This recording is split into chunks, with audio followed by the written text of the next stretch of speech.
Yeah. And I guess this puts you off over $1 million. There's a chance that after today's event, the 5-year total will be at $1 million. When Brandon and I first came to Auburn, we were kind of looking for some charities and things to do in the community. We heard about Children's Harbor, kids, families, health issues, thousands of kids and families every summer getting to go to camp. And then we met some of the campers, including some students at Auburn, and they were like explaining like this was the best thing in their life, like period. It was an absolute no-brainer. So Alabama Power, Russell Lands, Alpha Insurance, three of our major sponsors, really make it possible for us, along with all the players. We have 30 foursomes out there today. We have 10 on the waiting list. It's been a great charity and a great event. Appreciate you guys being out here.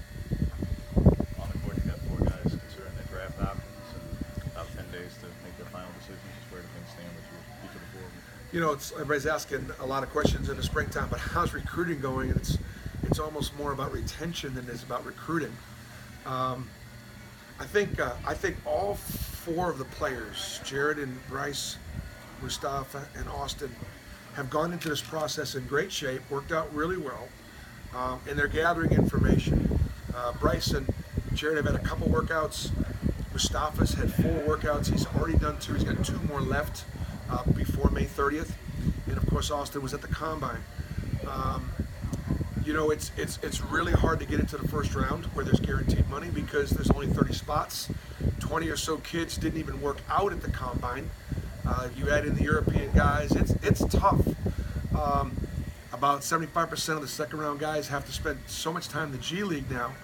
I think the NBA, when they enhanced the G League, I think they thought they were going to maybe it was going to encourage more kids to come out. I think it's actually done the opposite.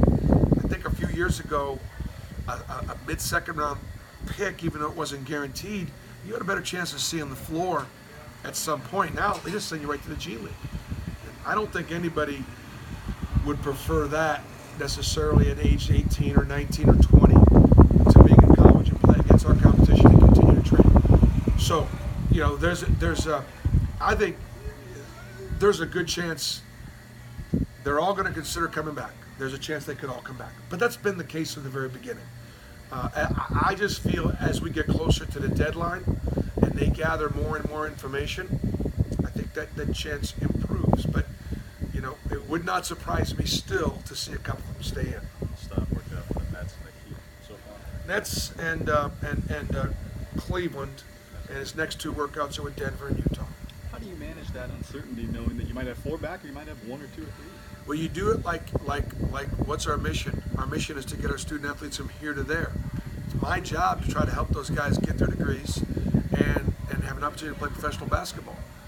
And so you have to, and it's been the case all spring long, focus on the individual.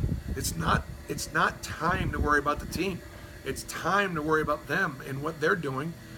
Help them realize those individual goals. If we get the kind of information that tells us it's in their best interest to come back as an individual, they'll come back and then we'll build a team. Does it make recruiting difficult? Absolutely.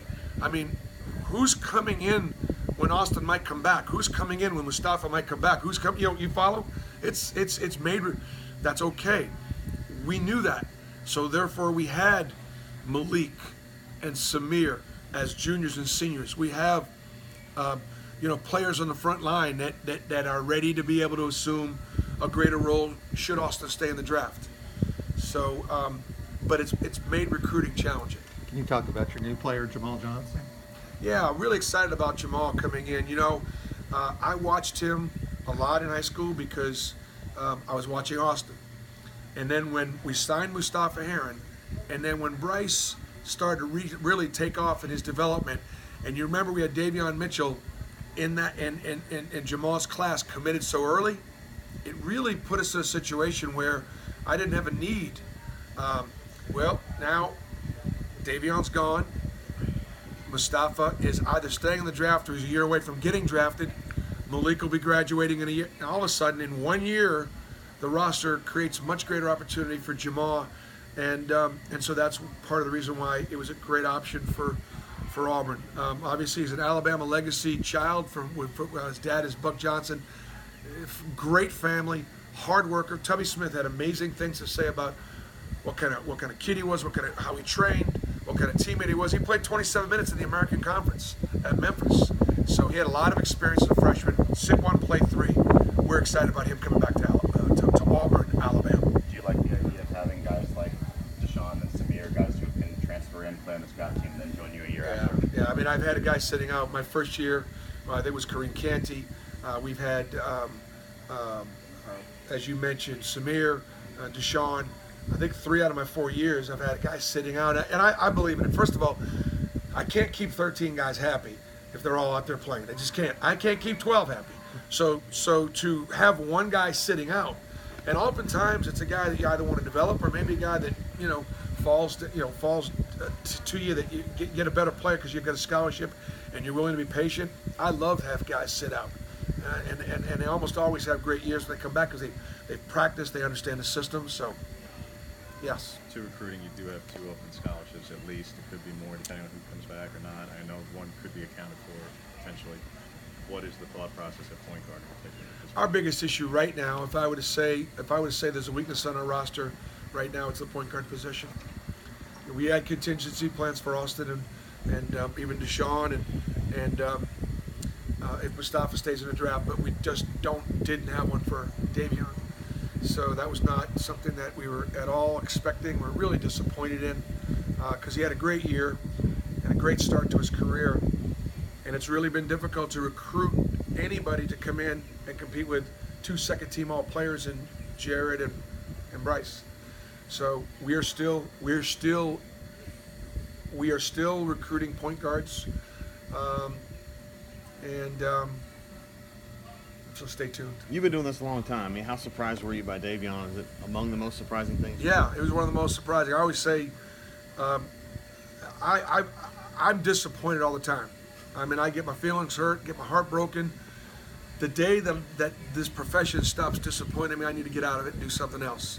But I'm rarely surprised by anything because I've seen most of it all. Yeah. That one surprised me. Susan. But it's as a compliment to Davion. In the Senate, I just thought a lot of it. Since the end of the season, a lot of complimentary things said by Alan Green. The president also backed his support of you. Yet, Bruce, you were supposed to have an annual review by May 1st. It's May 21st. We have not heard about a finalized contract. Where do things stand with your contract at this point? Alan and I have had really good discussions. I think with the new president, with the new athletic director, part of their job is to be able to review everything. I have had my review with Alan, and we are talking about what the future is going to look like. And I would anticipate something coming down the road shortly.